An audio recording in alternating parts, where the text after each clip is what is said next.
চাচা হেনা কোথায়? কি গো, এখানে কোনো যুবক টুবক নাই নাকি? সাজুগুজু কেন এত? হেনা কোথায়? হেনা কোথায় মানে?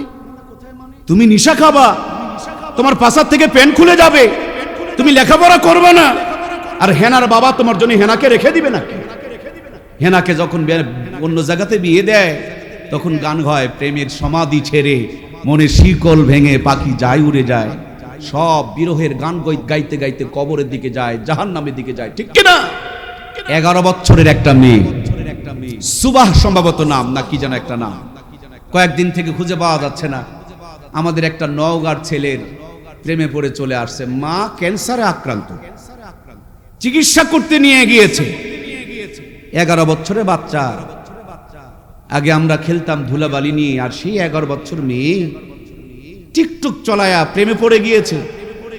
ক্যান্সারে আক্রান্ত মাকে চিকিৎসার নাম দিয়ে বাহিরে নিয়ে এসে ফেলে দিয়ে প্রেমিকের টানে নওগাঁ চলে আসছে।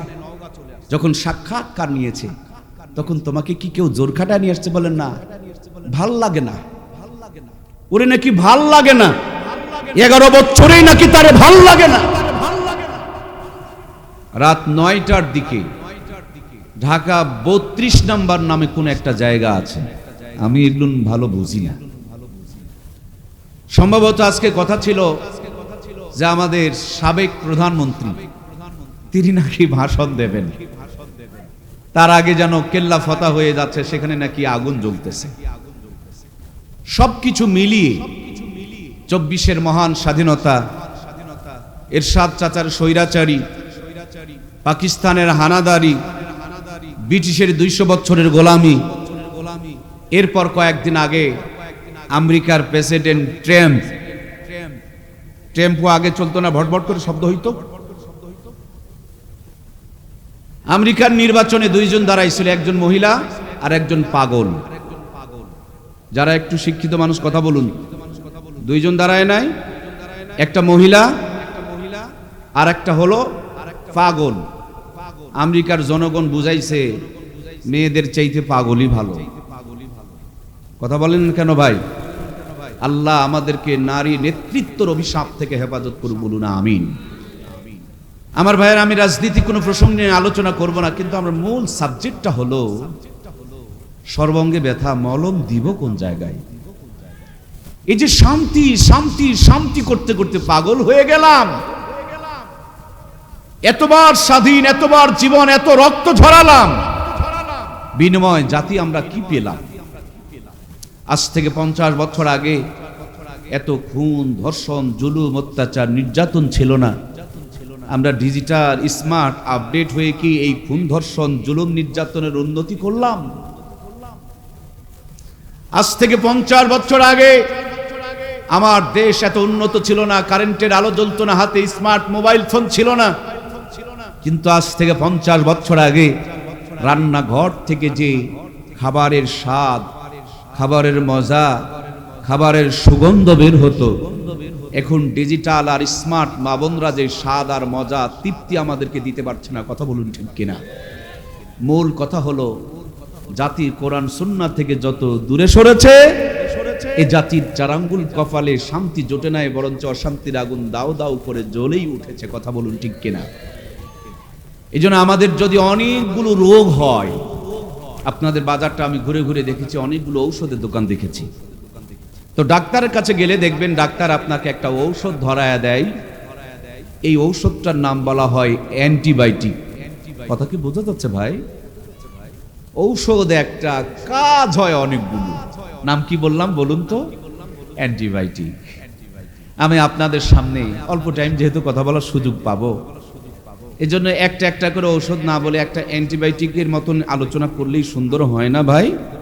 আমার ঘোষণা না, আমার রবের ঘোষণা। আমার রব বলেন, ইন্না সালাতা তানহা আনিল ফাহশাই ওয়াল মুনকার, নিশ্চয় নামাজ নামাজি ব্যক্তিকে যাবতীয় গুনাহ থেকে বাঁচায়া দিবে। ঘোষণাটা কার? একজন মানুষের। নামাজ যদি ঠিক হয়ে যায়, সে মানুষটার দুনিয়া এবং আখিরাতকে আল্লাহ তাআলা ঠিক করে দেয়। সুবহানাল্লাহ বলেন। আজ নামাজিও বাড়তেছে, জমিনের আলঠালাও চলতেছে, নামাজিও বাড়তেছে, ওজনে কমও দেওয়া হচ্ছে। নামাজিও বাড়তেছে, ভেজালও বিক্রি হচ্ছে, মসজিদ তিনতলা হচ্ছে, জুমার নামাজে জায়গা দেওয়া যাচ্ছে না, কিন্তু ফজরের নামাজে একামত দেওয়ার লোক খুঁজে পাওয়া যায়। মূল কথা হলো নামাজ পড়ছি, কিন্তু নামাজটা যেন নামাজের মতো নামাজ হচ্ছে না। আমাদের সামনে রমজান উকি মারতেছে। আল্লাহর হাবিব দোয়া করতেন, আল্লাহুম্মা বারিক লানা ফি রজবা শাবান ওয়া বাল্লিগনা রমাদান। হে আল্লাহ, আমাকে রজব শাবান মাসের বরকত দিয়ে রমজান পর্যন্ত লম্বা হায়াত দিয়ে দাও। আমরাও সেই প্রার্থনা করছি, রজব শাবান মাসের বরকত দিয়ে আমাদের সকলকে আল্লাহ রমজান পর্যন্ত নেক হায়াত দান করুক। আমরা সবাই বলি আল্লাহুম্মা আমিন। রজব এবং শাবান মাস, এই দুইটি মাস হলো বরকতপূর্ণ মাস। একটা মাস চলে গেছে, আর একটা মাস অলরেডি শাবান মাস চলতেছে। সামনে রমজান মাসের প্রত্যেকটা রাত হলো অত্যন্ত মোবারক এবং দামি রাত। প্রিয় বন্ধুরা আমার, তাহলে গত মাস যেটা গেল এটা হলো রজব মাস। এ মাসে একটা দামি রাত ছিল, রাতটা হলো লাইলাতুল মেরাজ। মেরাজের রাত নাম শোনেন নাই ভাই? মায়েরা বলে, হুজুর মেরাজের নামাজ কয় রাকাত, মেরাজে কয়টা রোজা করতে হয়, মেরাজের আমল কি? আমরা অনেকে জানি, অনেকে জানি না। মেরাজের মূল আমল হলো 5 ওয়াক্ত নামাজ। সুবহানাল্লাহ বলে। মেরাজ হয়েছে একবার। আল্লাহর নবী আমাদের জন্য মেরাজের ফয়সালা করে নিয়ে এসেছেন প্রত্যেকদিন 5 বার। ইন্না সালাতা তানহা আনিল ফাহশাই ওয়াল মুনকার। আবার আল্লাহ তাআলা অন্য জায়গায় বলছেন, as-সালাতু মিরাজুল, আল্লাহর হাবিব বলছেন, as-সালাতু মিরাজুল মুমিনিন, নামাজ হলো মুমিনের জন্য মেরাজ। নবীজি যখন দুনিয়াতে আগমন করেন, নবীজির আগমনের হালতটা ছিল নামাজের সেজদার হালতে। কেমন হালতে? আবার যখন দুনিয়া ছেড়ে চলে যান, আম্মা জান আয়েশা সিদ্দিকা রাদিয়াল্লাহু তাআলা আনহা বলেন, আল্লাহর হাবিবের মাথা ঘেমে যাচ্ছে, কখনো কখনো জ্ঞান আর চেতনা হারিয়ে পড়তেছে। আমার হাঁটুর উপরে, উরুর উপরে নবীজির মাথা, তাকায় দেখি নবীজির কোনো জ্ঞান নাই। একটুখানি পর চেতনা যখন ফিরে আসলো, জ্ঞানটা যখন ফিরে আসলো, আমি তাকিয়ে দেখি নবীজির ঠোঁট দুটো নড়তেছে, কি যেন বলতেছে, জবানের কথাটা আমার কান পর্যন্ত পৌঁছতেছে না। আমি তখনও পর্যন্ত নবীর কানের কাছে ঠোঁট লাগায়া শুনতে পাই, আল্লাহর হাবিব বলছেন, আসসালা আসসালা আসসালা ওয়া মা মালাকাত আইমানুকুম। উম্মত আমার, নামাজ নামাজ নামাজ। আমি এখন চলে যাব, তোমাদের জন্য নামাজটুকু রেখে গেলাম। শতাধিকবার আল্লাহ আমাকে উমরায় নিয়েছেন। আমার অভিজ্ঞতা থেকে আমি বলছি, হজে যাওয়ার জন্য টাকা পয়সা লাগে না। হজে যাওয়ার জন্য অন্তর থেকে একটা খালেস নিয়তের দরকার হয়। এখান থেকে যত নিয়তটা মজবুত করবেন, আল্লাহ রহমত তত আপনার উপরে আসতে শুরু করবে। সুবহানাল্লাহ বলেন। রিমোট চাপলে যেমন টিভির চ্যানেলগুলো চেঞ্জ হয়ে যায়, নিয়তকে মজবুত করেন, জীবনটাতে আল্লাহ বরকত চালু করে দিবে। সুবহানাল্লাহ বলেন। আমরা এখন কি দোয়া করতে পারি না, নিয়ত করতে পারি না, আল্লাহ তুমি আমাদের সকলকে আরাফার ময়দান কবুল করে নাও, বলুন আমিন। মুজদালিফায় রাত্রি যাপন করলেন, আল্লাহর কাছে বলো ভালো লাগলো। হজের গুরুত্বপূর্ণ 6টা ওয়াজিবের দামি ওয়াজিব বানিয়ে দিলেন। হাজী সাহেব, মুজদালিফায় গিয়ে খোলা আকাশের নিচে পাথরের উপরে ঘুমাবা। সকালবেলা ঘুম থেকে চোখ দোলতে দোলতে উঠার আগে জিন্দেগির গুনাহগুলোকে আমার আল্লাহ মাফ করে দিবেন। সুবহানাল্লাহ। মুজদালিফা পানি দিয়া বাইতুল্লাহে চলে গেলেন, চোখের পানিগুলো ছেড়ে দিয়া রোনাজারি শুরু করলেন। তোয়াব করছিলেন আর দোয়া পড়ছিলেন, রব্বানা যালামনা আনফুসানা ওয়া ইল্লাম তাগফির লানা ওয়া তারহামনা লানাকুনান্না মিনাল খাসিরিন। আল্লাহু আকবার। আল্লাহ তাআলা বলেন, আদম সন্তানেরা, তোমার বাবার দোয়াটা তোমরাও করো। তোমার বাবা যতবার রুকনি ইয়ামিনী থেকে হজের আসওয়াদে গিয়েছে, ততবার এই দোয়াটা পড়েছে। আমার কাছে বড় ভালো লেগেছে। আমি কোরআনুল কারীমের মধ্যে তোমাদের জন্য এই দোয়াটারে দিয়ে দিলাম। 7 মর্তবা তোয়াব করে হজের আসওয়াদকে সামনে নিয়ে চোখের পানিগুলো ছেড়ে দিয়া ঝরঝর করে চোখের পানিগুলো পড়তেছে আর কাঁদতেছে, আল্লাহর কাছে রোনাজারি করতেছে, আমার রব, তোমার নামের সাথে আর একটা নাম দেখেছিলাম, মুহাম্মাদুর রাসূলুল্লাহ। মনে হয় তুমি তারে ভালোবাসো, হয়তোবা তিনি আমার ওরসজাত সন্তানদের মধ্য থেকেই হতে পারে, তার ওসিলাই তুমি আমারে মাফ করে দাও। আল্লাহ আদমের তওবা কবুল করে নিলেন, গুনাহ মাফ হয়ে গেল, ক্ষমার ঘোষণা চলে আসলো। মুহূর্তের মধ্যে সেজদায় লুটিয়ে পড়লেন। 2টি রাকাত নামাজ আদায় করেছিলেন। সেদিন যদি উনি 3 রাকাত নামাজ পড়তেন, ফজরের নামাজ আমাদের 3 রাকাত পড়া লাগতো। সকাল 8টায় পড়লে 8টায় পড়া লাগতো, রাতের 3টায় পড়লে 3টায় পড়তে হতো। আদম আলাইহিস সালামের উম্মতের জন্য 1 ওয়াক্ত নামাজ ফরজ ছিল মাত্র 2 রাকাত। আল্লাহর পয়গম্বর ফজরের টাইমে শুধুই ফজরের 2টি রাকাত নামাজ সেজদায় লুটিয়ে পড়ে শুকরিয়া তান আদায় করেছিলেন। আল্লাহ তাআলা আদম আলাইহিস সালামের জিন্দেগিতে এই 2 রাকাত নামাজকে ফরজ করে দিয়েছিলেন। আমার নবী মিরাজে গিয়ে আদম নবীর লম্বা জিন্দেগি দেখে মনে মনে আফসোস করছিলেন, রব আমার উম্মত যদি আদম নবীর জিন্দেগি বরাবর হায়াত পেত, তারাও তো অনেক সওয়াব কামাই করার সুযোগ পেয়ে যেত। আল্লাহ বলেন, বন্ধু তোমার উম্মতকে আমি বড় ভালোবাসি। আদম নবীর জিন্দেগি বরাবর হায়াত দেই নাই, কিন্তু আদম নবীর স্মৃতি থেকে ফজরের 2টা রাকাত নামাজ দান করে দিলাম। উম্মতরে বলে দিও, কষ্ট করে কনকনা শীতে ঠান্ডা পানি দিয়ে ওযু করে ফজরের 2টা রাকাত নামাজ যদি মসজিদে গিয়া জামাতের সাথে সুন্দর করে আদায় করতে পারে, ফজরের 2 রাকাত নামাজের বিনিময় আদম আলাইহিস সালামের 1000 বছর লম্বা জিন্দেগি বরাবর সওয়াব দান করে দিবেন কে? সুবহানাল্লাহ বলেন। ফজরের 2টি রাকাত নামাজ আদম আলাইহিস সালামের জিন্দেগি বরাবর সওয়াব।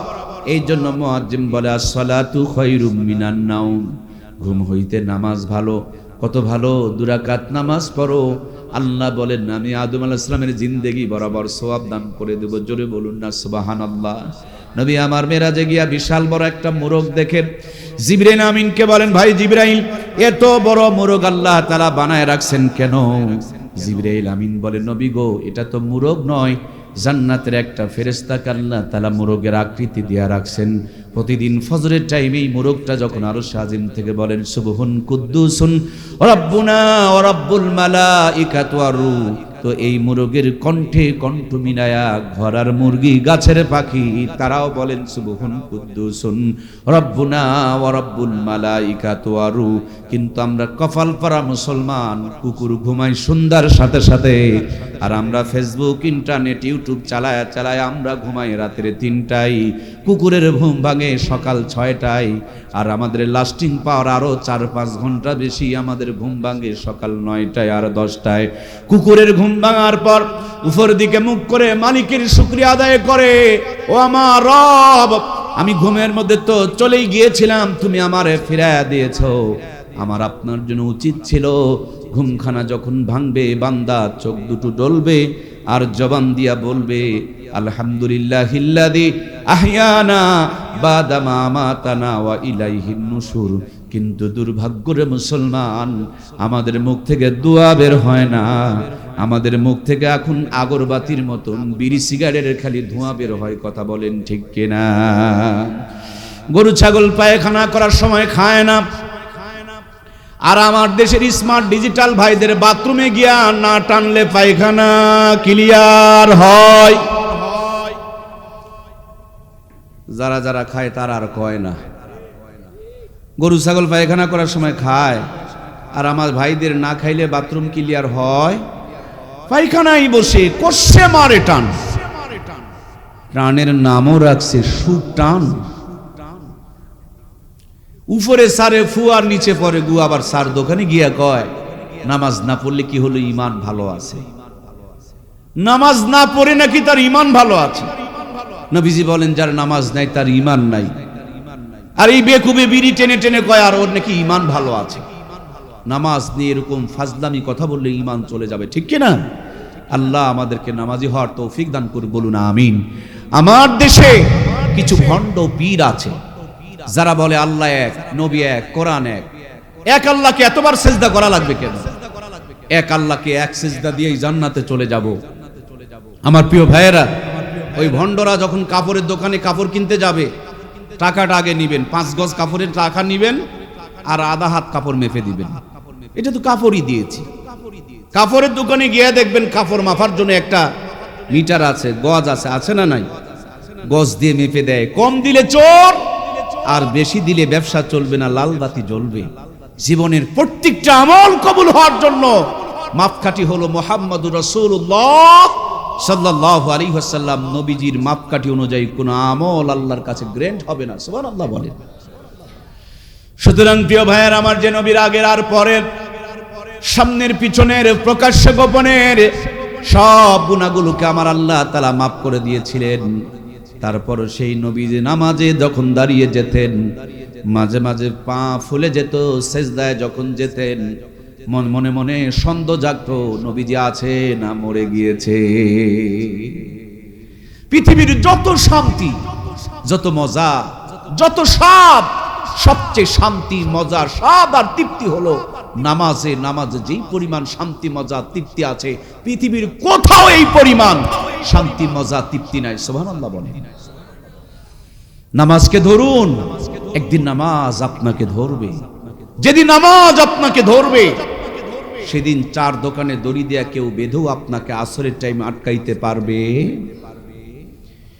যেদিন নামাজ আপনাকে ধরবে, ফজর আজান শুরু হয়ে গেলে বিছানায় কেউ আপনাকে আটকাইতে পারবে না। নামাজ এমন ধরবে, এ নামাজ আপনাকে আমাকে জান্নাতে পৌঁছায়া ছাড়বে। এজন্য প্রিয় ভাইয়েরা, নামাজটা শুরু করা দরকার আছে না নাই? আজকের ফজর থেকে 5 ওয়াক্ত নামাজ আমরা শুরু করতে চাই। আল্লাহ তুমি আমাদের তৌফিক দান করো, বলুন আমিন। বন্ধুরা আমার, ফজরে 2 রাকাত নামাজ, এটা পেলাম আদি পিতা আব্বাজান আদমের জিন্দেগি থেকে। আর জোহরের নামাজ কয় রাকাত দয়া করে একটু বলুন তো দেখি? 4 রাকাত। এই 4 রাকাত নামাজ আমার আল্লাহ দান করেছেন জাতির পিতা সাইয়্যিদিনা হযরত ইব্রাহিম আলাইহিস সালাম। জোরে বলুন মারহাবা। জাতির পিতার নাম বলুন না, বলুন না। জাতির পিতার নাম সাইয়্যিদিনা হযরত ইব্রাহিম আলাইহিস সালাম। আমরা এতদিন দেখলাম কে যেন জাতির পিতা, পিছন দিকে ছবি না থাকলে বেতন হবে না। যেমনি ক্ষমতা চেঞ্জ হয়ে গেল, মাথায় আবার প্রস্রাব করছিল। কথা বলেন। আমরা রাজনীতি করতে আসি নাই, একটা কথা শুধু বুঝাইয়া দিতে চাই, মুসলমানের জাতির পিতা সাইয়্যিদিনা ইব্রাহিম ঘোষণা করেছেন কে? আমার আল্লাহ বলেন, মিল্লাতা আবিকুম ইব্রাহিম হুয়া সাম্মাকুমুল মুসলিমিন। মুসলমানের জাতির পিতার নাম সাইয়্যিদিনা হযরত ইব্রাহিম আলাইহিস সালাম। তার স্মৃতি থেকে আল্লাহ তাআলা জোহরের 4টা রাকাত নামাজ দান করেছেন। একটু ধৈর্য সহকারে মনের কান দিয়ে কথাগুলো শোনেন, ইমানের খোরাক হবে। আমার প্রিয় ভাইয়ের, আমরা জন্ম নিয়েছি ভালো মানুষের ঘরে, কিন্তু আমাদের কর্মগুলো ভালো নয়। জাতির পিতা জন্ম নিয়েছিলেন ওই জামানার একজন মূর্তি বানানোওয়ালা, মূর্তি পূজকের ঘরে। অনেক জায়গাতে তার নাম আজর কুমার ঘোষণা করা হয়েছে, কোথাও কোথাও তারেক উল্লেখ করা হয়েছে। আজর কুমার মন্দিরের মধ্যে নিয়ে আল্লাহর পয়গম্বর ছোট্ট ইব্রাহিমকে টুলের উপরে বসতে দিয়া, খের পেঁচায়া, কাপড় সুপড় লাগায়া, কাদা টাদা মাখায়া একটা মূর্তি বানায়া সামনে কিছু দুধ কলা দিয়া পূজা শুরু করে দিয়েছেন। নমো নমো নমো। দেখবেন হিন্দু ভাইয়েরা পূজার মধ্যে গিয়া সামনে কিছু দুধ কলা দিয়া, হাতের মধ্যে একটা টুনটুনি নিয়া এভাবে ঝাঁকুনি দেয় আর একটা মন্ত্র বলে, নমো নমো নমো। যা কিছু বলুক আর না বলুক, একটা কথা কিন্তু সত্য বলে, নমো নমো নমো। যা কিছু নিয়ে আসতেছে সবগুলো আমি নেব। উপরে কাঁচকলা ঝোঁকায় আর কয়, তোর ভগবানকে আর তোদেরকে এটাই দেব। আজ পর্যন্ত নমো নমোর যারা পূজা দিয়েছেন, সব ভগবানের পরিবর্তে ঠাকুরে খেয়েছে, আর ভগবান আর পাবলিকের কপালে খালি কাঁচকলা জুটেছে। কথা বলেন ঠিক কিনা? হিন্দুদের দেখে দেখে এখন মুসলমানরা ওইরকমই পূজা শুরু করছে। ওদের যেমন রামনারায়ণ, মোদের তেমন মানিক পীর। ওদের হলো দুধ কলা, মোদের হলো সিন্নি ক্ষীর। ওরা দেখবেন রামনারায়ণের পূজা করে, নামাজ কালাম পড়ে না, পর্দা পুশিদা লাগে না। এই বাংলার জমিনে এমন অনেক ভণ্ড পীরের মুরিদ আছে, এদের নামাজ লাগে না, রোজা লাগে না, পর্দা লাগে না, খালি বাবার কবরে সিন্নি, সালাত আর গরু ছাগল দিলেই চলে। কথা বলুন ঠিক কিনা?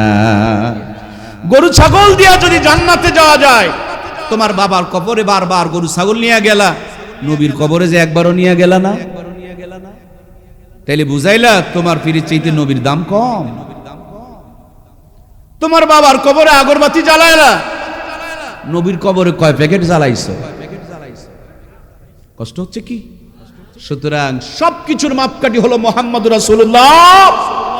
সুতরাং প্রিয় ভাইয়েরা, আমার যে সমস্ত ভণ্ড পীরের পায়ে সেজদা করনেওয়ালা ভাইয়েরা আছেন, আমি আপনাদের কাছে বিনীত অনুরোধ করতে চাই, লবণ এবং চিনি দুটা এক মতন, বাজারে দুটি পাওয়া যায়, কিন্তু চিনির দাম দিয়ে কি কেউ লবণ কিনেছেন আপনারা?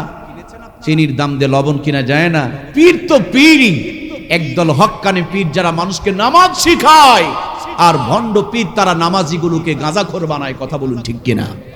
সুতরাং লবণের কথা, চিনির কথা বলে লবণ বিক্রি করা যাবে না। পীরের নাম দিয়ে কোনো ভণ্ডের কাছে গিয়া ঈমান হারা হওয়া যাবে। আমরা অনেকেই পীরের মাজারে গিয়া টাকা দেই। আমি আমার ভাইদেরকে বলতে চাই, পীরের টাকার তো দরকার নাই। পীরের জন্য যদি ভালোবাসা আপনার কলিজায় থাকে, তার কবর জিয়ারত করে দোয়া করুন। টাকা দেওয়ার দরকার নাই, পারলে দান বাক্সে যে টাকাগুলো আছে ওগুলো বের করে নিয়ে আসুন, আপনি ব্যবহার করুন। কারণ আপনি টাকা দিয়ে চলে আসেন, রাতের বেলা দান বাক্স খুলে কিছু কবর পূজারি আছে, পেট পূজারি আছে, মাজারের কমিটি আছে, ওরা ভাগ মাটোয়ারা করে নেয়, ঠিক কিনা?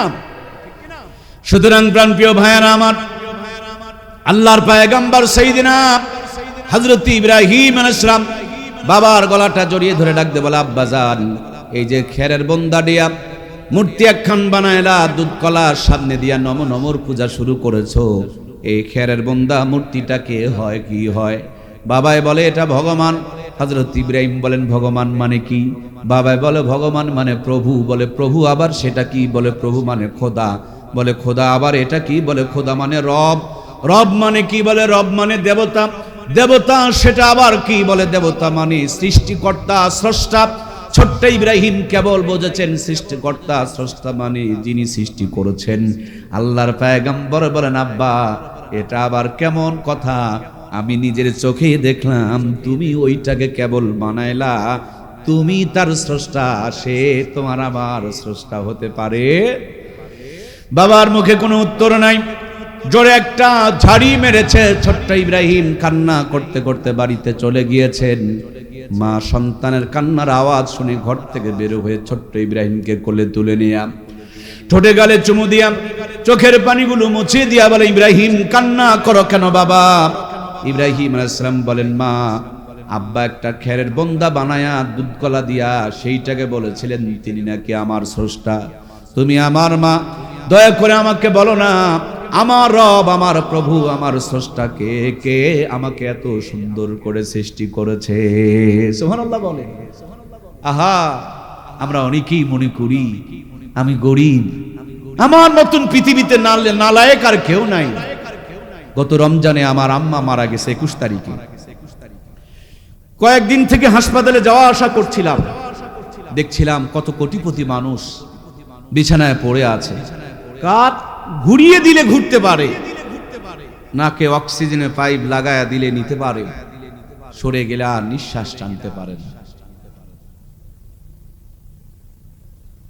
একটা মানুষের মাথার চুল থেকে পায়ের তালু পর্যন্ত কয়েক হাজার কোটি টাকার আল্লাহ সম্পদ দিয়েছেন আপনার বডিতে। সুবহানাল্লাহ বলেন। হাসপাতালে গিয়ে দেখুন, ঢাকায় 10টা বিল্ডিং আছে, কিন্তু আইসিইউর মধ্যে পড়ে আছে। তার জীবন আর আপনার জীবনকে নিয়ে আপনি তুলনা করুন। আপনি সাইকেল চালিয়ে পায়ে হেঁটে হেঁটে বাজারে এসেছেন, দোকানে বসে ঠ্যাঙের উপরে ঠ্যাং তুলে দিয়ে চা খাচ্ছেন, আর ও তো আইসিইউতে পড়ে আছে। তার 10টা বিল্ডিং থাকার চাইতে আপনার সুস্থ থাকার অনেক দাম। কথা বলেন ঠিক কিনা? আল্লাহর পয়গম্বর বলেন, ও মা, আমাকে এত সুন্দর করে কে বানিয়েছে? আমার রবটাকে আমাকে একটু চিনায়া দাও না। মায়ে বলে, বেটা এগুলো বলা হয় না, এগুলো বললে নমরুদ কোন রেওয়াতে এসেছে 40,000, কোথাও এসেছে 80,000 সন্তানকে হত্যা করেছে। আল্লাহর পয়গম্বর মায়ের ঠোঁটে চুমা দিয়া বলে, আম্মা গো, সত্য আমাকে জানতে হবে, কে আমাকে এত সুন্দর করে তৈরি করেছে? মায়ে বলেন, আমি তো রব, আমি তোরে পেটে রেখেছি, আমি তোরে ডেলিভারি করেছি, আমি তোরে দুধ পান করিয়েছি, আমি তোর প্রসাব পায়খানা পরিষ্কার করেছি, আমি তোমারে লালন পালন করি, আমি তোমার রব। আল্লাহর পয়গম্বর বলেন, মাগো তুমি যদি আমার রব হও তাহলে তো তোমারও একজন রব আছে না নাই? মায়ে বলেন, আমার রব হলো তোমার বাবা আজর কুমার, সে বেচারি বড় কষ্ট করে আমাকে লালন পালন করে। আল্লাহর পয়গম্বর বলেন, মা আমার রব তুমি, তোমার রব যদি বাবা হয় তাহলে তো বাবারও একজন রব আছে, বাবারও একজন প্রভু আছে। আল্লাহর পয়গম্বরের মা বলেন তোর বাবা রব হলো দেশের বাদশা নমরুদ। নমরুদ তোর মা তোমার বাবাকে চাকরি দিয়েছেন এবং বেতন দেয়। নমরুদ হলো তোমার বাবা রব। ছোট্ট ইব্রাহিম নিঝুম রাতে দূর আকাশের দিকে তাকিয়ে ছোট্ট ছেলে মাকে বলে স্রষ্টা আমার কে। ওই ছোট্ট ছেলেটাই ছিল আমাদের জাতির পিতা সাইয়েদনা হযরত ইব্রাহিম। জোরে বলুন মারহাবা। আল্লাহর পয়গম্বর সাইয়েদনা হযরত ইব্রাহিম আলাইহিস সালাম বলেন আম্মা আমার রব তুমি, তোমার রব যদি আমার বাবা হয় তাহলে বাবা রব কে? বলে বাবার তোমার বাবা রব দেশের বাদশা নমরুদ। এবার আল্লাহর পয়গম্বর বলেন মা আর একটা ধাপ আমাকে আগিয়ে দাও না, আমার রব তুমি, তোমার রব যদি বাবা হয় আর বাবা রব যদি দেশের বাদশা নমরুদ হয় তাহলে নমরুদের একজন রব আর প্রভু আছে না নাই? মায়ের সাথে সাথে মুখখানা চেপে ধরেছে, হক কথা বলতে দেয় না। আজকে আমাদের সমাজের দিকে তাকায় দেখেন, ইমামদেরকে গোলাম বানিয়ে রেখেছে।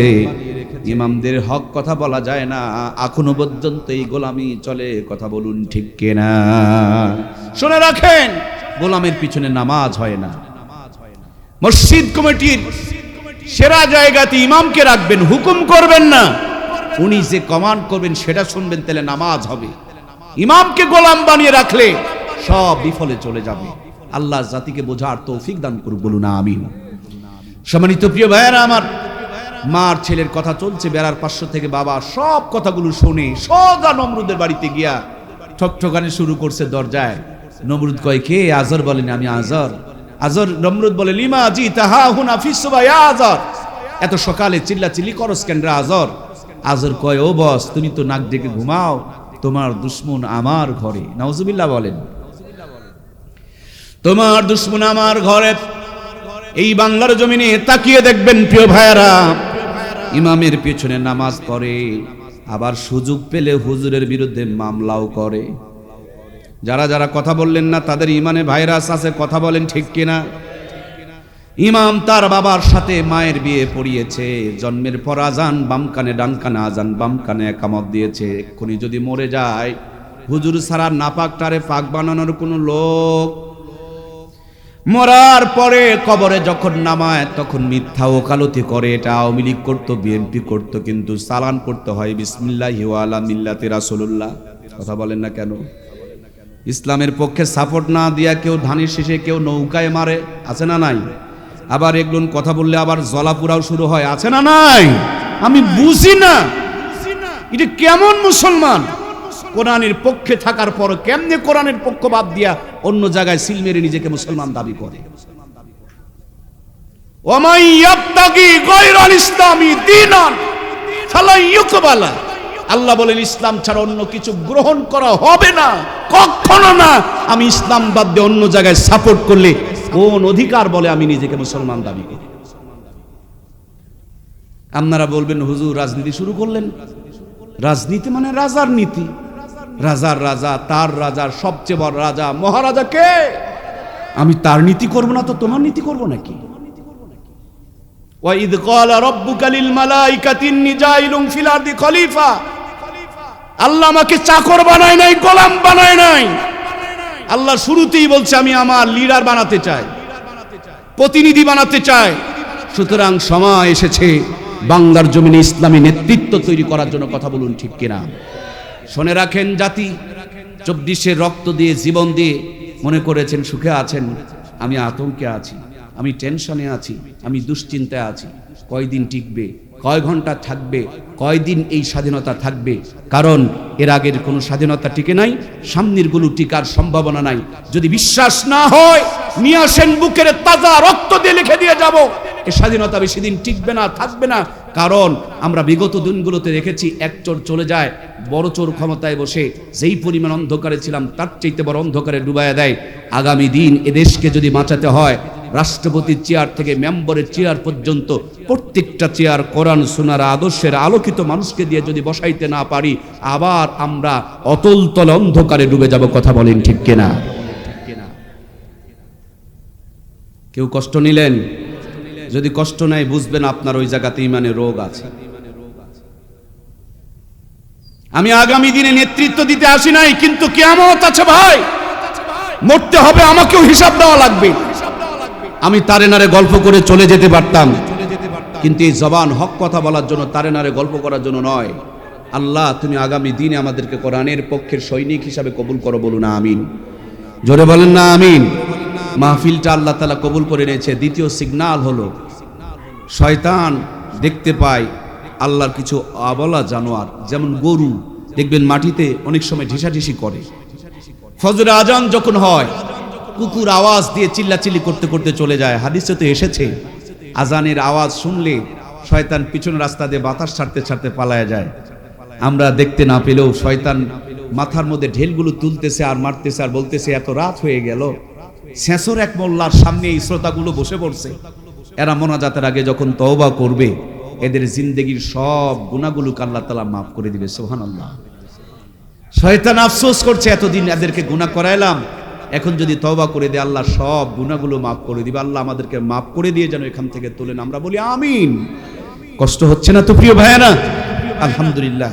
একটু মন দিয়ে কথাগুলো শুনি। আমি আলোচনা করছিলাম আল্লাহর পয়গম্বর হযরত ইব্রাহিম আলাইহিস সালামের মা আর ছেলের গল্প চলছে। বাবা সব কথা শুনে নমরুদকে লাগায় দিয়েছে। নমরুদ জনগণ পাঠায়া দেয়া নবীকে ধরে নিয়ে চলে গেছে। সোজা কথা, যেগুলো শুনেছেন সেগুলো বলবো না।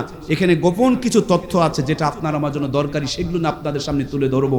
বিশাল অগ্নিকণ্ড জ্বালায়া এক মাথার মধ্যে নবীকে বেঁধে আর এক মাথার মধ্যে রশি লাগায়া ৭০,০০০ ব্যাবিলন দেশের যুবকেরা ধরে টানতেছে। আল্লাহর পয়গম্বরের একটা পশম পর্যন্ত নড়াইতে পারে নাই। সুবহানাল্লাহ বলে। এই পৃথিবীর ইতিহাসের দিকে তাকায় দেখেন, ইসলামকে যারা নিভাইতে চেয়েছিল তারা নিভে গিয়েছে, কিন্তু ইসলাম নিভে আল্লাহর পয়গম্বরকে আগুনে ফেলানোর জন্য ৭০,০০০ যুবকেরা ধরে টানে, কিন্তু তারা একটা পশম পর্যন্ত নড়াইতে পারে নাই। নমরুদ ভীষণ টেনশনে পড়ে গেলেন। এই টেনশনের মুহূর্তে মিস্টার ইবলিস আজাজিল শয়তান সামনে হাজির হয়ে গিয়া বলে, নমরুদ চিন্তা করো না, ইব্রাহিমরে যদি আগুনে জ্বালাইতে চাও একটা কাজ করা লাগবে। কয়টা? একটু কথাগুলো মনে রাখতে হবে। কয়টা? একটা কাজ করা লাগবে, তা হলো পয়গম্বরের ন্যাংটা করো, উলঙ্গ করো, বেপর্দা করো। যদি ন্যাংটা করতে পারো, উলঙ্গ করতে পারো, বেপর্দা করতে পারো, রহমতের ফেরেশতাগুলো উঠে চলে যাবে, আল্লাহর পয়গম্বর একা হবে, মজা করে আগুনে জ্বালানো যাবে। জোরে বলুন নাউজুবিল্লাহ। কয়টা কাজ করতে বললেন একটু দয়া করে বলুন, কয়টা? একটা কাজ, তা হলো ন্যাংটা করো। আজ আমার বাংলার জমিনের দিকে তাকায়া দেখুন, শয়তানকে লাগে না, আমরা নিজে নিজেই ন্যাংটা হওয়া শুরু করে দিয়েছি। শয়তানি নিজেরাই করতেছি। কথা বলেন ঠিক কিনা? আমি বুঝি না, আমার প্রিয় মায়েদের এ কি হলো গো? আম্মা জানেরা পায়জামা কাটতেছে, মাজার মধ্যে ফাটতেছে, বুকটায় লাভ আঁকায় রাখতেছে, পিঠের মধ্যে এদিক দিয়া ওদিক দিয়া কি যেন একটা গিট্টু দিয়া রাখছে। দেখেন নাই আপনারা? কি আপনারা কানা নাকি? চোখে পড়ে না? বেশি পীরগিরি ভালো না, আল্লাহর কাছে সব হিসাব আছে। সামনে দিয়ে দেখে না, বগলে নিচ দিয়ে দেখ, ঠিকই দেখে। চোখ যদি থাকে চোখের মধ্যে এগুলো পরে, কথা বলুন ঠিক কিনা? যদিও ময়মনসিংহে কম, গোটা পিঠ ফাঁকা, একটা গিরা দিয়ে রাখছে, তার মানে এগুলো দিয়ে জাহান্নামে দাওয়াত দেওয়া হচ্ছে। কথা বলুন ঠিক কিনা? অল্প কয়েকদিন আগে জয়পুরহাট একটা ছোট্ট জেলা আছে, আসরের নামাজ পড়ে মসজিদ থেকে বের হয়েছি, সামনে দেখি এরকম কদুর জাংলা, অনেক কদু ধরে ধরে ঝুলতেছে। হঠাৎ তাকিয়ে দেখি একটা ঝাঁটা এবং জুতা ঝুলায় রাখছে। উপর দিকে তাকায় দেখি একটা পাতিল, তার মধ্যে চুন দিয়া মাথা মুথা বানায় রাখছে। মোবাইলে ঠাস ঠাস করে ছবি তুলে নিলাম। সাথে একটা ছোট ভাই ছিল, ওরে জিজ্ঞেস করলাম যে এখন দুনিয়া যেহেতু আপডেট হচ্ছে, কথা কি বুঝতে পারছেন? ছোটরা যা বোঝে আমরা মুরব্বীরা তা বুঝি না। তা আমি বললাম যেহেতু আমার চাইতে তুমি বয়সে কম, আমি না বুঝলেও তুমি ভালো বুঝবা। আরে কদু ধরছে, এ তো ভালো কথা, কিন্তু ঝাঁটা আর জুতা কেন? ও একটা মুচকি হাসি দিয়া কয়, ভাইয়া আপনি জানেন মাঝে মাঝে খালি মস্কারি করেন। আমি কইলাম বলো না কারণটা কি? সে বলছে সব মানুষের নজর ভালো না, কিছু কিছু মানুষের নজর খারাপ। সরাসরি যদি কদুর উপরে পড়ে তাইলে নাকি কদু পচে যাবে, খসে যাবে, নষ্ট হয়ে যাবে, এই জন্য বদনজর থেকে বাঁচার জন্য কদুর গাছের মধ্যে ঝাঁটা আর জুতা ঝুলায় রাখছে। কথা বলেন। দিনাজপুর জেলা কাঁঠাল গাছে তাকায় দেখলাম গরুর মাথাওয়ালা হার। নওগাঁ জেলা তরমুজের জমিতে বুশ বানায়া, পাছায় বাঁশ দিয়া, মাথায় পাতিল দিয়া, গলায় জুতার মালা। আমার গ্রামে হানাফিয়া আহলে হাদিসের গুতাগুতি লেগে মাদ্রাসা, মসজিদ, কবরস্থান, ঈদের মাঠ সব ভেঙে টুকরো টুকরো করে দিয়েছে। নতুন মসজিদে নামাজ পড়তে গিয়া দেখি গরুর গলায় কয়েকটা গাভী বাঁধা আছে। হঠাৎ তাকিয়ে দেখি এক গাভীর গলায় জুতার মালা। চিন্তায় পড়লাম, আবার কোন জ্বালা, গরুর গলায় কেন জুতার মালা? দাঁড়িয়ে দাঁড়িয়ে ভাবতেছি, শানে নজুল খুঁজতেছি, কিন্তু আমার হুজুর মার্কা মাথায় ধরা পড়ে না। এক মুরব্বী চাচাই বললেন, বেটা দাঁড়িয়ে আছো কেন? আমি বললাম, এই যে দেখেন গরুর গলায় জুতার মালা, তার কারণ কি, হাকিকত কি, শানে নজুল কি? চাচা বললেন, তুমি কি কিছু বুঝেছো? আমি বললাম, মোটেও বুঝি নাই। চাচা বলেন, মাথাটা নিচু করে গাভীর ওলানের দিকে তাকায় দেখো। তাকায় দেখি গাভীর দুধের বাঁট চারটার মধ্যে 3টা পচে গিয়েছে, কালো হয়ে গিয়েছে। আগে টেনশনে ছিলাম একটা জুতার মালা কেন, এখন টেনশনে পড়ে গেলাম 2টা গাভীর, একটু পানি অথবা গরম পানি নিয়ে আসেন। এখন টেনশনে পড়ে গেলাম 2টা গাভীর দুধের বাঁটগুলো পচে গেল কেন?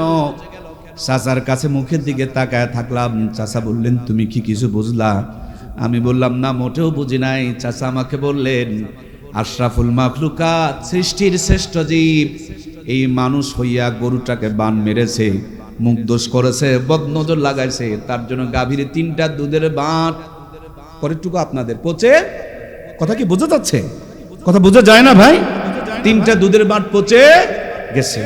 আমার টেনশন আরো বেড়ে গেল। আহারে, অপরাধ করলো মানুষ, আর জুতার মালা কার গলায়? হাইরে আল্লাহ, কথা বলছেন না কেন রে ভাই?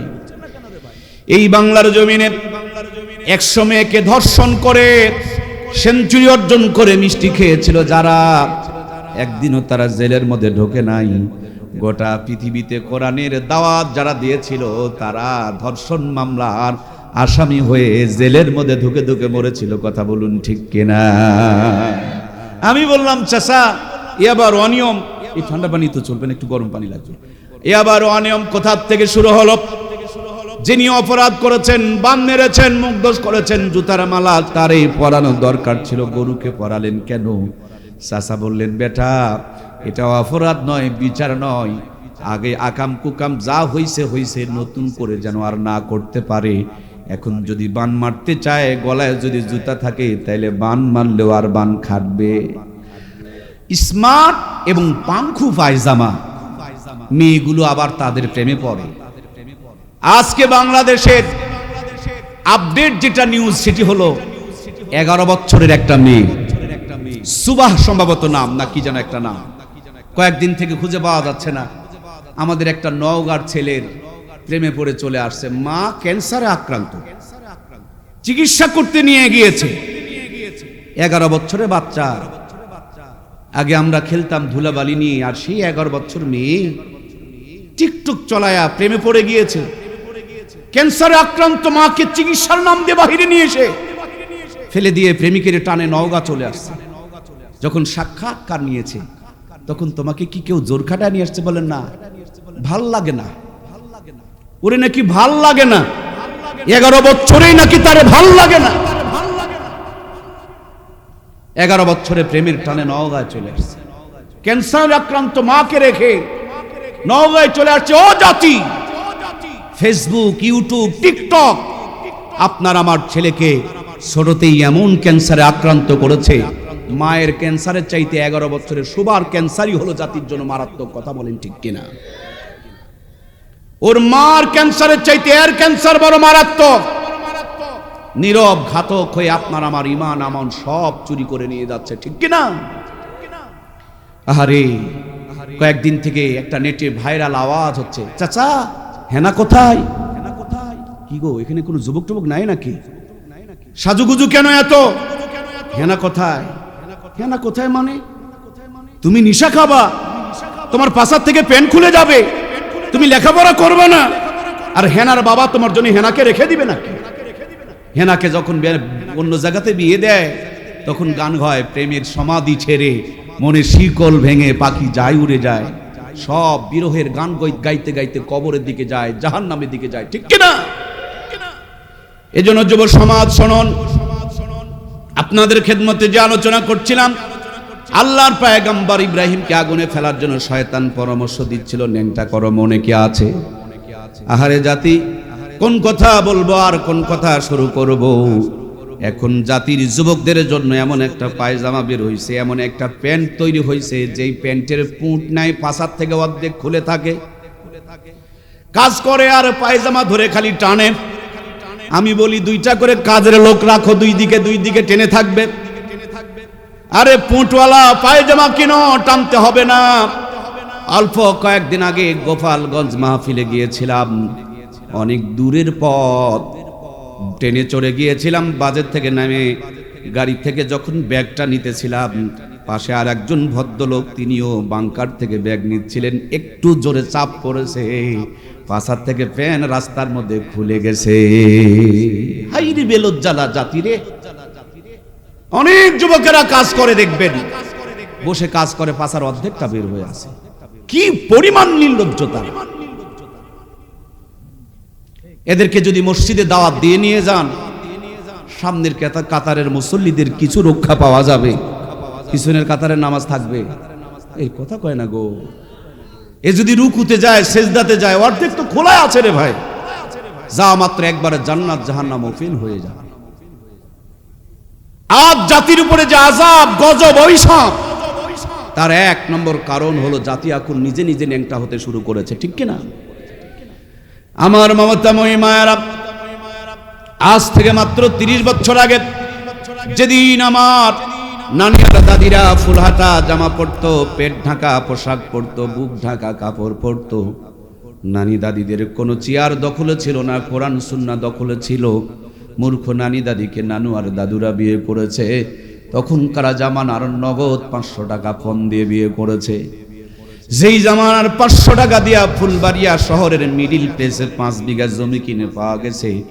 5 বিঘা জমির মূল্য দিয়া যেই নানি দাদির বিয়ে করা হলো, ওই নানি দাদির পেটে 12টা 18টা 15টা সন্তান জন্মগ্রহণ করলো।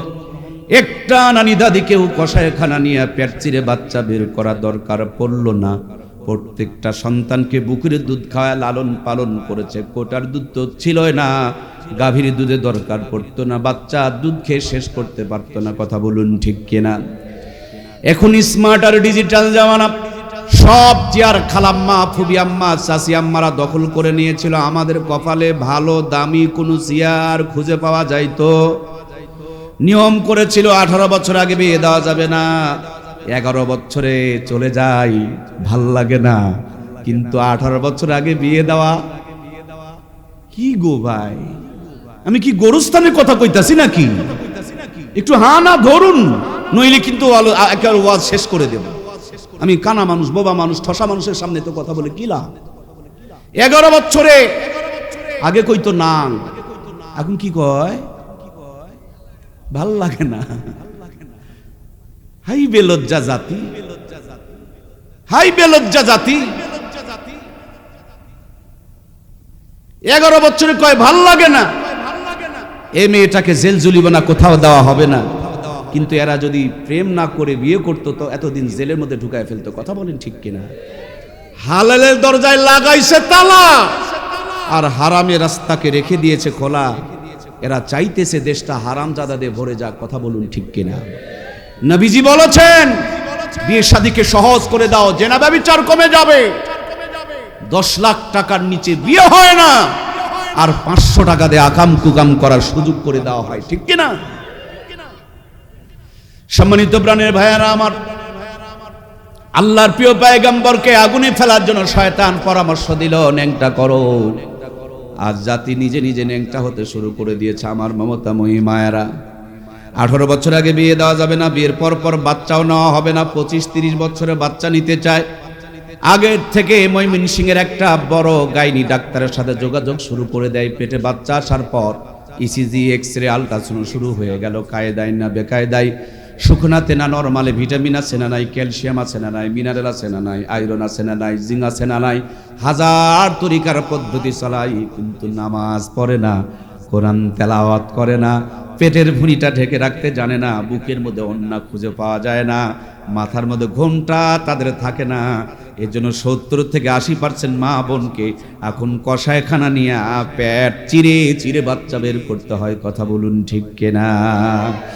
ওদের বুক ছিল ঢাকা, আল্লাহ দিয়েছিলেন রহমত, এরা রেখেছেন তাদের বুকটা ফাঁকা। আল্লাহর পক্ষ থেকে শুরু হয়েছে আযাব আর গজব। মাঝে মাঝে দিনাজপুরে গিয়া, ফুলবাড়িতে গিয়া, ময়মনসিংহে গিয়া দেখবেন খাবার দোকানে মেস্টেডে সেরে অ্যালার্ট দেয়। যদি দেখে খাবারগুলো ঢাকার পরিবর্তে ফাঁকা, হাতের মধ্যে হ্যান্ডকাপ লাগায়া দোকানদারকে ধরে চালান করে দেয়, বেটায় খাবার খেলে দেশের মানুষ অসুস্থ হয়ে যাবে।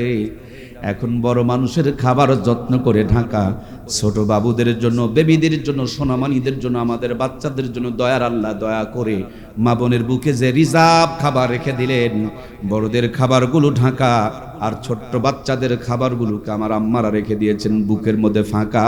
এজন্য আমাদের বাচ্চাগুলো এখন ছোট থেকেই রোগার সোগা। কথা বলেন ঠিক কিনা? কয়েকদিন আগে বগুড়ার একটা মাহফিল থেকে নামার পর ছোট্ট একটা বাচ্চা কোলে তুলে দিয়া বললেন, হুজুর বাচ্চাটাকে ফু দিয়া দেন। আমি জিজ্ঞেস করলাম কেন? ওনারা বললেন ভাজা পোড়া খাইতে খাইতে বাহিরে গিয়েছে, তার জন্য বাতাস লেগেছে, বমি করতেছে, কান্না করতেছে, পেট মুসরা মুসরি করতেছে। আপনাদের এলাকায় এরকম কথা কি শোনা যায়? সূরা ফাতিহা পড়ে ফু দিলাম, বাচ্চাটা কিছুক্ষণ পর ঘুমিয়ে পড়লো। আমার মাথায় যেন টেনশন শুরু হয়ে গেল। আহারে, এতটুকু বাচ্চা ভাজা পোড়া খাইতে খাইতে বাহিরে গেলে যদি বাতাস কুতাস লাগে রে ভাই, এমনি তো আমাদের মা বোনগুলো ফর্সা, আমরা পাচ্ছি না তেমন কোনো ভরসা। তারপরও বিউটি পার্লারে গিয়া সাজুগুজু করে, মুসলমানের পোশাক বাদ দিয়া কিরণমালা কটকটি পাখি পরে, রাত মানে না, দিন মানে না, সকাল বিকালের কোনো তাওয়াক্কা করে না, টোটো কোম্পানি ম্যানেজারের মতন খালি বো বো করে রাস্তা পথে ঘোরাফেরা করে। এই ছোট্ট বাচ্চা ভাজা পোড়া খাইতে খাইতে বাহিরে গেলে যদি বাতাস কুতাস লাগে, এভাবে বেহায়ার পোশাক পরে বুক পিঠ বের করে অর্ধনগ্ন হয়ে বাংলার জমিনে মা বোনরা ঘোরাফেরা করে। এদের ন্যাংটাপোনার কারণে, বেহায়াপোনার কারণে, নোংরাপোনার কারণে আল্লাহর আযাব আর গজবের বাতাস লাগে কি লাগে না? এই আযাব আর গজবের বাতাস যেদিন ছিল না, এক ঘরে মাসকালার ডালের তেলানি হতো, গোটা গ্রামটাকে গন্ধে মোহিত করে দিত। একদিন আতপ চালের বিরিয়ানি খেলে 2 দিন পর্যন্ত ঘ্রাণ পাওয়া যেত। একদিন ইলিশ মাছ আর পান্তা ভাত খেলে 3 দিন পর্যন্ত হাত থেকে সুগন্ধ বের হতো। সেই নানি দাদিদের স্মৃতিচারণে পহেলা বৈশাখ উদযাপন করি আমরা। 6 টাকার কেজি ইলিশের মাছ 6000 টাকা দিয়ে সাগর থেকে আমদানি করে নিয়ে আসতেছি আমরা। নরমাল চুলা ভেঙে দিয়ে গ্যাসের চুলা এনেছি আমরা। নরমাল বাড়ি ঘরগুলোকে 10 তলা বিল্ডিং বানিয়েছি। মূর্খ নানি দাদিদের নাতনিদেরকে এমএ পাস করিয়েছি। উন্নতির কথা বলতে গেলে রাত শেষ হয়ে যাবে, কথা শেষ হবে না। যোগ বিয়োগ মিলায় দেখেন, খাবার সময় নাকে নিয়ে চেক করতে হয় ইলিশ না সিলভার কাপ। কথা বলুন ঠিক কিনা? আগে কি সুন্দর দিন কাটাতাম আমরা। কি যুবকেরা নাই নাকি? আমার মুরব্বী দাদুরা, আপনারাও তো ধরতে পারেন, এটা তো আপনাদের জামানার গান। আগে কি সুন্দর দিন কাটাতাম আমরা, আগে কি সুন্দর দিন কাটাতাম। ফজর যখন হইতো মুয়াজ্জিন জান দিত, মধুরা জান শুনে বিছানা ছাড়িতাম আমরা, মধুরা জান শুনে ঘুম ছাড়িতাম। যতই থাকুক কাম আগে নামাজ পড়িতাম, হাজার থাকুক কাম আগে নামাজ পড়িতাম। নামাজ পড়িয়া কোরআন পড়িতাম আমরা, নামাজ পড়িয়া তেলাওয়াত করিতাম। আগে কি সুন্দর দিন কাটাইতাম আমরা, আগে কি সুন্দর দিন কাটাইতাম। জোরে বলুন মারহাবা। আমার নানু আর দাদুরা অসুস্থ হয়েছে, গাছের থেকে নিমের পাতা পেরে 2 গ্লাস মেরে দিয়েছে, পায়ে হেঁটে আপনার আমার ময়মনসিংহ চলে গিয়েছে। 150 বছর টনটনা বেঁচে রয়েছে। আমরা ডিজিটাল আপডেট স্মার্ট হওয়ার পর নানু দাদুরা বাঁচতেন 150 বছর, আমরা তো 300 বছর বাঁচি। কি ও কথা কন না কেন? 300 বছর বাঁচি। উন্নতি যে করলেন গো ও ভাইয়া, ভাইয়া উন্নতি কই? এই 4টা কারেন্টের আলো আর 2টা মোবাইল ফোন আর রাস্তা পথ পাকা। চায় না এগুলো নিয়ে নাও। আমার নানু আর দাদুরা 150 বছর বাঁচত, আমাকে 300 বছর বাঁচার মতন একটা উন্নতির পথ দেখাও। রাখো তোমার ডিজিটাল আর স্মার্টনেস। আমার নানু আর দাদু 18 সন্তানের বাপ হয়েছিল, আমাকে 36 সন্তান হওয়ার বাপ হওয়ার মতন একটা যোগ্যতা দিয়ে বলো যে উন্নতি করেছি। মূল থিম হলো জাতি। তারা কোরআন সুন্নাহর কাছে ছিল, আল্লাহর রহমত তাদের উপরে ছিল। এ জাতি ডিজিটাল আর স্মার্টনেস হতে হতে ন্যাংটা হয়ে গিয়েছে। এ জাতি ডিজিটাল আর স্মার্টনেস হতে হতে ঘরের কোরআনের তেলাওয়াত বন্ধ করে রিমোট টিপতে টিপতে মন্দিরে আওয়াজ বের করতেছে। এজন্য আল্লাহ রহমতের পরিবর্তে আযাব আর গজব আসতে শুরু করেছে, ঠিক কিনা? কষ্ট হচ্ছে কি ভাইও? ফাটা টিউবি পাম্প দিয়ে কোনো লাভ নাই। আগে লিফ সারো, তারপরে একটু বাতাস দিলে কাজে লাগবে ইনশা। বক্তৃতা কি এরকম চলবে? ব্যারাম থাকলে আবার জ্বলবে। জ্বলনটুকু সহ্য করা যাবে তো ইনশাআল্লাহ? আমরা একসাথে মোনাজাত পর্যন্ত আছি তো ইনশাআল্লাহ? আমি মেহমানকে বসায় রেখে যাব না তো ইনশাআল্লাহ? আল্লাহ তুমি আমাদেরকে একসাথে একটু জান্নাতে কবুল করে নিও, বলুন আমিন। ভাই ও আমার দরদের ভাই, আমাকে আল্লাহ, আমি ছোট্ট মানুষ, যদিও অনেক গুনাহগার, কিন্তু আল্লাহ আমাকে 14 বার তার ঘরে নিয়েছেন। কত রাত, কত দিন, কত সময় যে আল্লাহর ঘরে চাদর ধরে কেঁদেছি। আপনাদের সাথে একটু কি মোনাজাতের সুযোগ হবে আমার? যাবেন না তো ছেড়ে ইনশাআল্লাহ? আল্লাহ তুমি আমাদেরকে একসাথে জান্নাতে নিও, বলুন আমিন। আলোচনা হচ্ছিল 5 ওয়াক্ত নামাজ। জাতির পিতা সাইয়েদনা হযরত ইব্রাহিমকে আগুনে ফেলার জন্য শয়তান পরামর্শ দিচ্ছেন, 1 নম্বরে কাজ করতে হবে, ন্যাংটা করো। আজ শয়তানের পরামর্শ ছাড়া আমরা নিজেরা ন্যাংটা হতে শুরু করেছি। রহমত আর বরকতের পরিবর্তে আযাব আর গজব শুরু হয়েছে, ঠিক কিনা? আমার প্রিয় ভাইয়ারা, কে ন্যাংটা করবে? সাহস করে কেউ সামনে যায় না, কারণ এই সেই পয়গম্বর, তিনি যখন তার বিবিকে নিয়ে যাচ্ছিলেন, জালেম বাদশা তার বিবির দিকে হামলিয়ে পড়েছিলেন। 3 বার হামলিয়ে পড়েছে, 3 বারই অবশ হয়ে গিয়েছে, প্যারালাইসিস হয়ে গিয়েছে। এখান থেকে মাসালা বলতে চাই, প্যারালাইসিস নতুন রোগ নয়। প্যারালাইসিস হলো ইব্রাহিম আলাইহিস সালামের জামানায় আবিষ্কৃত একটা রোগ। এই দুনিয়াতে আলেমদের বিরুদ্ধে যারা কথা বলবে, কোরআনের বিরুদ্ধে যারা কথা বলবে, আমি পরিষ্কার চ্যালেঞ্জ করে বলে যাচ্ছি, প্যারালাইসিস না হওয়া পর্যন্ত তাদের সাথে আজরাইল দেখা করবে। অল্প কিছুদিন আগে দেওবন এলাকার ভিতরে একজন মুরব্বী ওযু করে মসজিদে নামাজ পড়তে যাচ্ছে, আর একজন স্বামী আর স্ত্রী 2 জন মিলে পার্কে ঘুরতে যাচ্ছে। হঠাৎ করে এই মুরব্বী চাচার পায়ের নিচ থেকে এক থাবা কাদা গিয়া মহিলাটার মুখ চোখ মেখে গিয়েছে। যুবক মেজাজ খারাপ, টকবগে শরীর, বিবিকে নিয়ে পার্কে যাচ্ছিল, সব নষ্ট হয়ে গিয়েছে, কাদা মেখে গিয়েছে। দেখবেন হুজুর দেখলে পিকআপ বাড়ে, দাড়ি টুপিওয়ালা দেখলে পিকআপ বাড়ে, মৌলবীরে হুজুরে ধরে কাদার মধ্যে ঠেসে ধরেছে। আল্লাহর বান্দা বয়স্ক মানুষ, ভুলটা তো তারই হয়েছে। কোনো প্রতিবাদ না করে চোখ মুখ পরিষ্কার করে মসজিদের নামাজ পড়তে ঢুকেছেন। আর যুবক আর যুবতী কাদাগুলো পরিষ্কার করে তারা পার্কের মধ্যে গিয়েছেন। চলতে চলতে হাত পা কাঁপতে শুরু করলো, পড়ে গেলেন। তারপরে হাসপাতালে নেওয়া হলো, মাদ্রাজ নেওয়া হলো, পরবর্তীতে সিঙ্গাপুর পর্যন্ত তারা নিয়েছিল। 1 সপ্তাহের ব্যবধানে যুবক যেন একবারে কঙ্কাল হয়ে গেল। কথাই বলে, ছেলে চিনে বাপ আর মনে চিনে বাপ, ছেলে চিনে বাপ আর মনে চিনে পাপ। এবার তার পাপ তারে ধরা দিয়েছে। সে বলে, বন্ধুরা তোমরা আমাকে ডাক্তারের কাছে নয়, অমুক মসজিদের ইমামের কাছে নিয়ে চলো।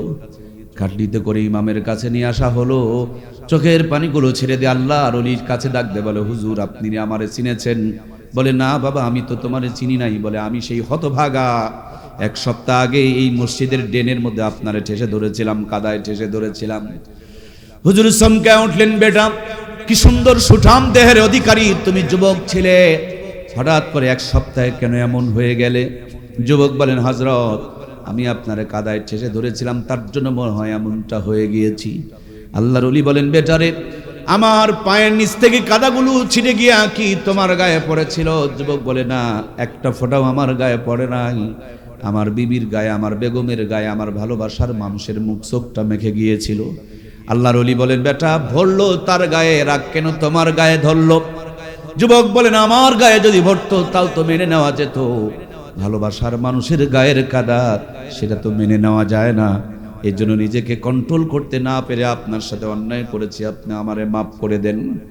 আল্লাহর ওলি চোখের পানিগুলো ছেড়ে দিয়ে বলে, বেটা তুমি যেমন তোমার বিবিরে নিয়া ঘোরার জন্য পার্কে রওনা করেছিলে, আমিও আমার রবকে পাওয়ার জন্য, আমার মহান প্রেমিকের জন্য ওযু করে মসজিদের মধ্যে রওনা করেছিলাম।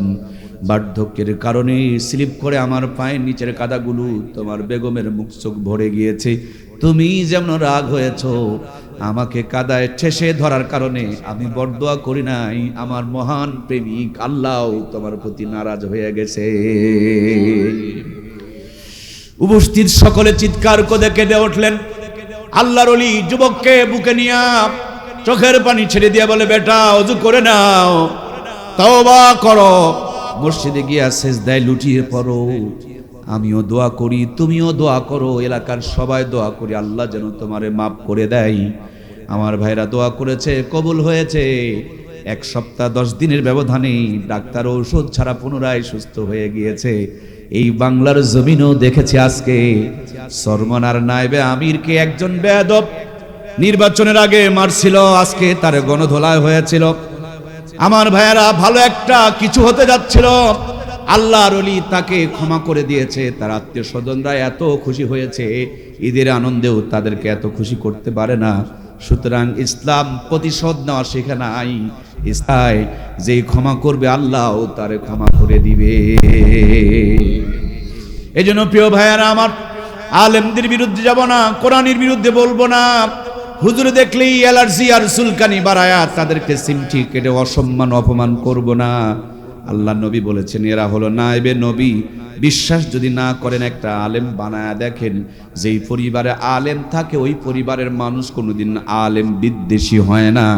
আর যারা আলেম বিদ্বেষী হয় এদের বংশে কোনোদিন আলেম পয়দাও হবে। এই জন্য প্রিয় ভাইয়েরা আমার, আলেমদের বিরুদ্ধে কথা বলা, সিমটি কাটা, 4 দোকানে আলেমদেরকে নিয়ে সমালোচনা করা, এটা হলো আবু জেহেলের খাসলাত। আমার বাবাও ভুল করে, মা ভুল করে, ছেলে ভুল করে, মেয়ে ভুল করে, কোনোদিন তো 4 দোকানে আমি আলোচনা করি না। ইমামের ভুল নিয়ে যারা 4 দোকানে আলোচনা করে তার মানে আর মার ইজ্জতের দাম আছে, বাবার ইজ্জতের দাম আছে, হুজুরের ইজ্জতের তার কাছে কোনো দাম। কথা বললেন না কেন? যদি কথা না বলেন কিয়ামতের দিন বোবা শয়তানের কাতারে দাঁড়াতে হবে। ওর কাছে ওর বাপ মার দাম আছে, কিন্তু ইমাম সাহেবের কোনো দাম। তোমার বাবা মার ভুল হতে পারে, হুজুরের ভুল হতে পারে না ভাই। মহব্বত করে মুরগি জবাই করে বাড়িতে দাওয়াত দিয়ে তাকে বুঝায়া বলুন। 4 দোকানে আলেমকে অসম্মান করলে ঈমান নষ্ট হয়ে যাবে। এরা নায়েবে নবী, আল্লাহর নবী আর দুনিয়াতে আসবে না, এদের মাধ্যমেই নবীকে খুঁজতে হবে। কথা বলুন ঠিক কিনা? সম্মানিত দরদের ভাইয়েরা আমার, আল্লাহর পয়গম্বরের ন্যাংটা করতে হবে। কে করবে? কথা কি মনে আছে? কেউ সামনে আগায় না। ইব্রাহিম আলাইহিস সালামের বাবা আজর কুমার বলেন, আমি ন্যাংটা করে দিব নমরুদ। নমরুদ খুশি হলেন, পায়জামার ফিতায় ধরে যখন টান দিতে শুরু করলেন, আল্লাহর পয়গম্বর চোখ দুটো বন্ধ করে আসমানের দিকে 2খানা হাত উত্তোলন করে রবকে ডাক দিয়ে বলেন, মালিক ও, দুনিয়াতে সন্তান যদি আগুনে পড়ে, পানিতে পড়ে, বাপ মা ঝাঁপায়া পড়ে সন্তানকে বাঁচানোর জন্য চেষ্টা করে। ও আমার রব, আমি এমন একজন মানুষ, শুধু তোমাকে ভালোবাসার কারণে আমার নিজের বাবা আমাকে ন্যাংটা করে আগুনের মধ্যে জ্বালায় দিতে চাই। এই বাংলার জমিনে আমরা দেখেছি অনেক আলেমকে ফাঁসি দেওয়া হয়েছে শুধু হক কথা বলার কারণে। কথা বলুন ঠিক কিনা?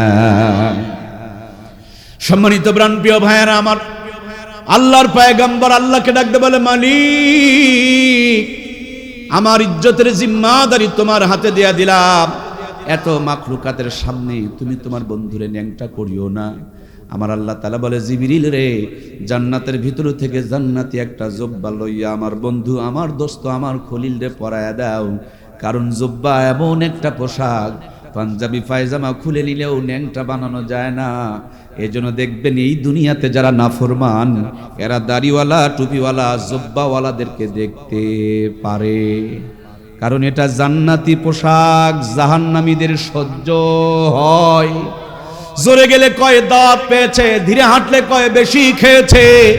ওর বউকে পাতলা কাপড় পরায়া, শর্ট কাপড় পরায়া ইমাম দেখে টিটকারি করে আর বলে, হুজুররা কাপড়ের দাম বাড়াইছে।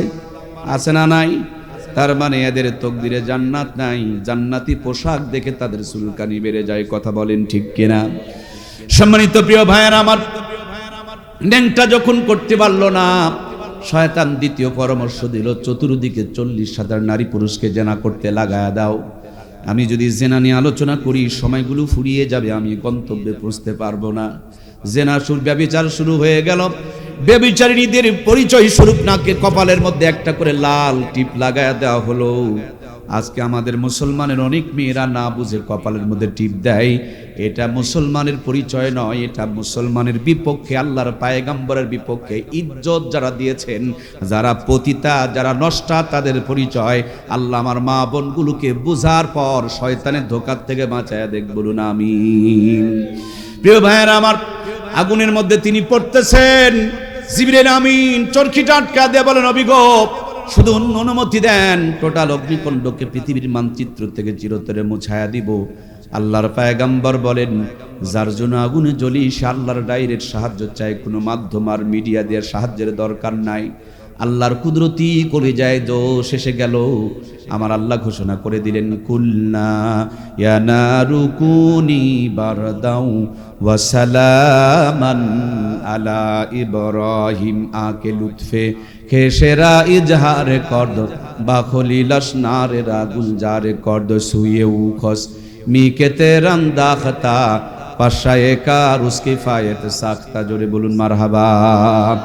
যেমনি আগুনের ভিতরে পড়েছে, আল্লাহ তাআলা আগুনকে জান্নাতের বাগান হতে বলেছে, এয়ার কন্ডিশন হতে বলেছে। দুনিয়ার মধ্যে এসির মধ্যে সর্বপ্রথম আল্লাহর পয়গম্বর ইব্রাহিম থেকে ছিলেন। জোরে বলুন না সুবহানাল্লাহ। এই পৃথিবীতে এসি যারা, এয়ার কন্ডিশন যারা তৈরি করেছেন, তারা ইব্রাহিম আলাইহিস সালামের এই থিমকে কাজে লাগায়া গবেষণা করে তৈরি করেছেন। তিনি যখন আগুনের ভিতরে পড়েছেন, নমরুদ একটা দৌড় দিয়া 3 তালার ছাদের উপরে চড়েছেন। মনে মনে ভাবতেছেন, ইব্রাহিম আলাইহিস সালাম তা আগুনের ভিতরে জ্বলতেছে, আমি একটু মজা করে দেখব। তাকায় দেখে সর্বনাশ, জ্বলে নাই। আগুনের ভিতরে বসে বসে জান্নাতের ফল খায়।